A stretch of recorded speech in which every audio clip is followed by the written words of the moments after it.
faly miaraba itsika rehetra vidily indrindra anareo ampikirakira tantely eto Madagasikara.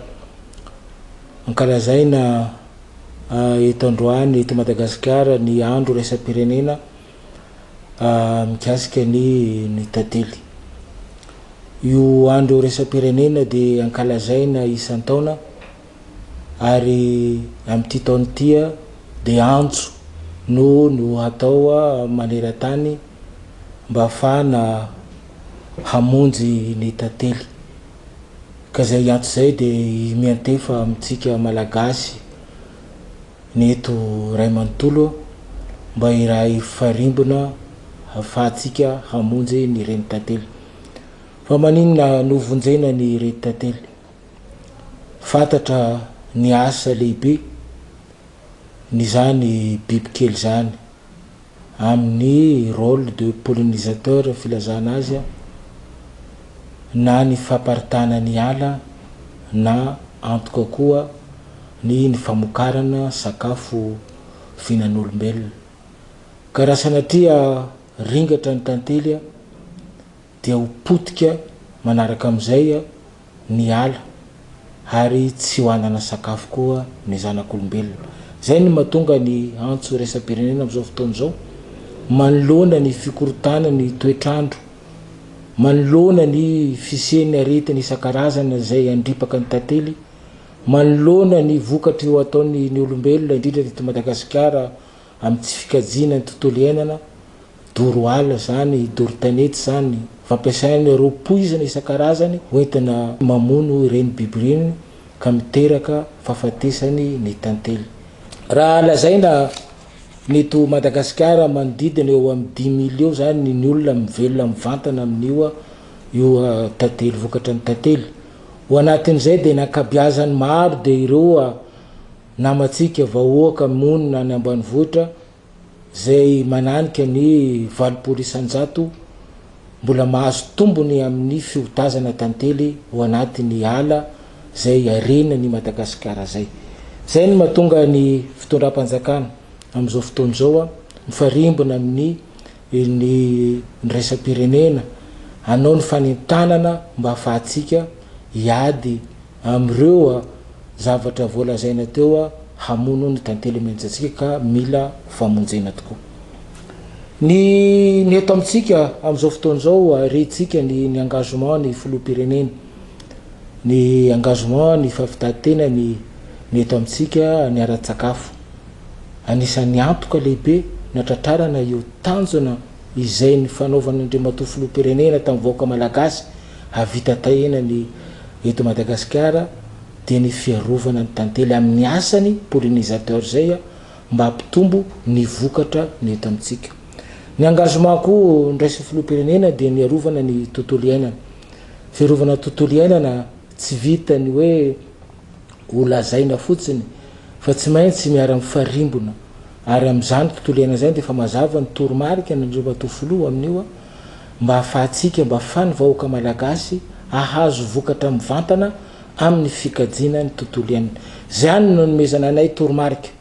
Toromarika mba hijery manokana ahoana ny fomba atao mba ahafany ny olona hitombo, ny olona hivelona sy hisitraka amin'izay vokatra tsara amin'ny tantely zay. Ka tonga ny ato amin'ny ministera amin'izao dia mametraka ny paikady. Misy sorodalana araka ny toromarika nomen'Andriamatoa filoha no tanterahanay ny ametrahana amin'ny eto Madagasikara na toerana ahafahantsika mamokatra reny tantely. Ny reny tantely le reine zany le mpamokatra tantely, mpanatody zany no vokarina. Ka io zany mbola tsy nisy zany teo aloha fa fomba anankiray zany raha ohatra ka tsika zany manana mandray an'io teknika vaovao io hamokatra reny tantely reine dia fomba anankiray ahafahantsika mampitombo amin'ny fotoana fohy ny reny tantely mpamokatra mamy. Ny faharoa koa zay iaraha-miasa fantatsika amin'ny ministera ny commerce amin'ny famparitahana ireo industrie. Anisan'ny industrie zay efa napetraka eto Madagasikara zao ireo mieloria zay vatsina amin'ny alalan'ny ministeran'ny commerce fampitaovana rehetrarehetra mba ahafahan'ny olona zany anodina eo atoerana mba misy zany industria manodina ny tantely ho lasa vokatra afaka amidy fanjifa ifaninana eo amin'ny tsena anatiny sy tsena iraisam-pirenena.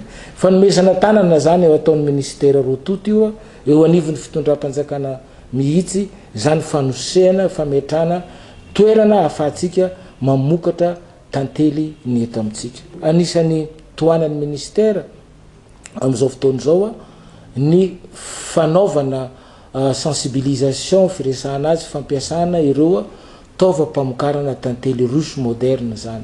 Fatatsika amin'izao fotoana zao mbola lafo vidy io tsy takatra amin'ny fahefan'ny ny be sy ny maro anjara fitondram-panjakana amin'ny alalan'ny ministera no manome an'ireo ny olona zay monina mamoro ny ala voaro reny ireo trano tantely ahafahan'le olona le mponina manodidina mioty amin'ny vokatra tsara amin'ny ala zay iainany.